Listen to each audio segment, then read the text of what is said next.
Hello दोस्तों, कैसे हैं? आशा करें अच्छे होंगे, मस्त होंगे, स्वस्थ होंगे। आप सभी लोगों को हमारे यूट्यूब चैनल सोनी नित्या 95 में स्वागत है। दोस्तों, आज हम अपने जीवन की कुछ सच्चाई बताने जा रहे हैं। दोस्तों, कहा जाता है बूंद बूंद से घड़ा भरता है, और पाप का घड़ा जब भरता है ना तो बहुत जल्दी फूटता है।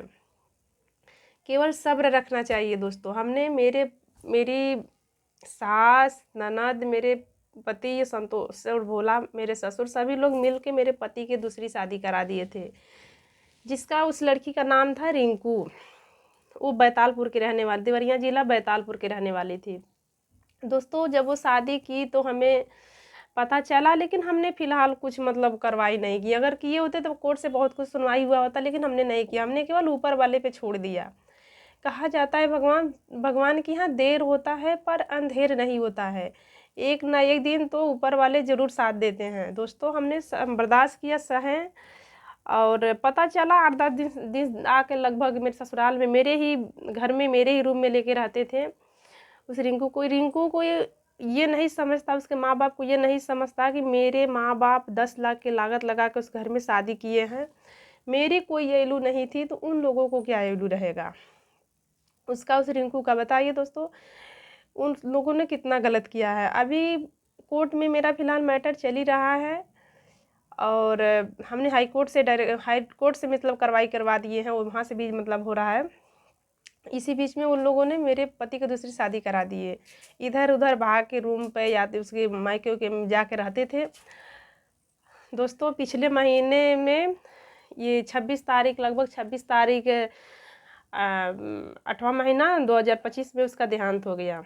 मैंने सब्र रखा। दोस्तों, मेरे साथ इतना अन्याय की, मेरे पति से मेरा डिवोर्स नहीं हुआ, उसने शादी के लिए। भगवान इतने जल्दी मेरे पुकार सुन लिए कि उसकी देहांत हो गई, भगवान के प्यारी हो गई।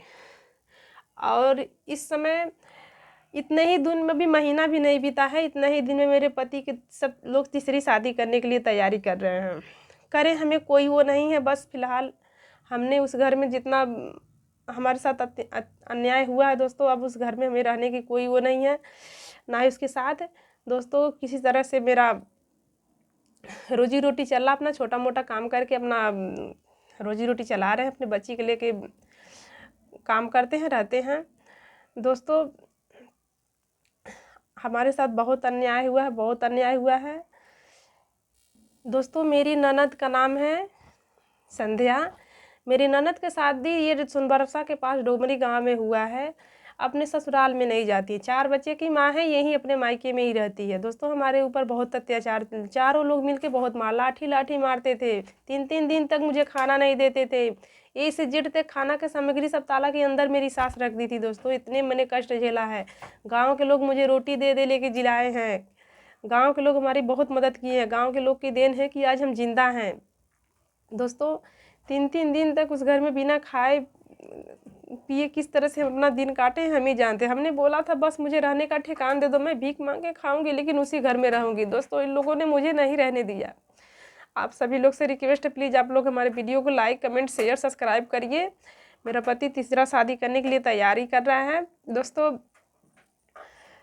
अगर ऐसे परिवार वाले से अपने बहन बेटी को शादी मत करिए कि जो ज़िंदगी बर्बाद हो जाए। दोस्तों, हमने सब्र रखा। कहा जाता है ना कि बेही परानी का कल्पा हुआ कहीं जाता नहीं। दोस्तों, मेरे शरीर के रोम रोम से बददुआ निकलता है। चारों लोग कहीं सुखी से नहीं रहेंगे। दोस्तों, इतना ही दिन में 10 साल हुआ मेरा शादी हुआ। 2016 में मेरी शादी हुई थी। दोस्तों, मात्र 3 महीना तक मुझे उस घर में सब अच्छे से रहने दिए। उस लड़ाई झगड़ा मार पीट चलता रहे, गाली गलौज चलता रहे।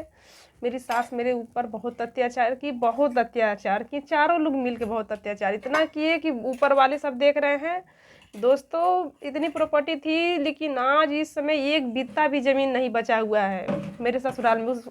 मेरे ससुराल रजई में मेरा नहीं रहने का कोई जगह लोग दिए, तो भगवान भी उन लोगों को रहने की 1000 दूसरे जगह लेके ज़मीन सब रह रहे हैं, लेकिन उस गांव में वो भी लोग नहीं रह पाए। मुझे ये बहुत खुशी है। दोस्तों, हमें बहुत खुशी हुई, बहुत खुशी हुई। उन लोगों के एक बित्ता भी ज़मीन नहीं बचा, सब बिक गया।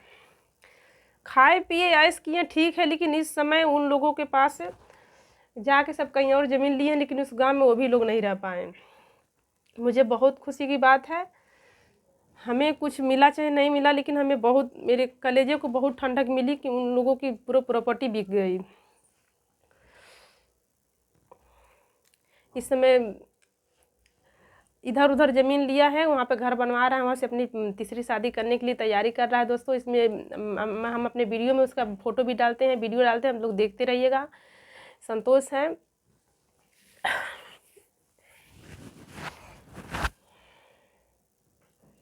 आप सभी लोगों को हमारे YouTube चैनल सोनी नित्या 95 में स्वागत है। प्लीज़ दोस्तों, अगर वीडियो अच्छा लगे तो प्लीज़ आप लोग, अगर मेरे दुख थोड़ा सा भी आप लोग को कुछ महसूस हो तो आप लोग प्लीज़ हमारे वीडियो को लाइक, कमेंट, शेयर, सब्सक्राइब करिए। आप लोग को सपोर्ट की ज़रूरत है। आप लोग के थोड़ा थोड़ा सहयोग से भी मेरा भी दुख थोड़ा कम हो जाएगा। आप सभी लोगों को राधे राधे, दिल से धन्यवाद रहेगा। राधे राधे, जय श्री कृष्णा, बाय बाय। फिर मिलते हैं अगले ब्लॉग वीडियो में।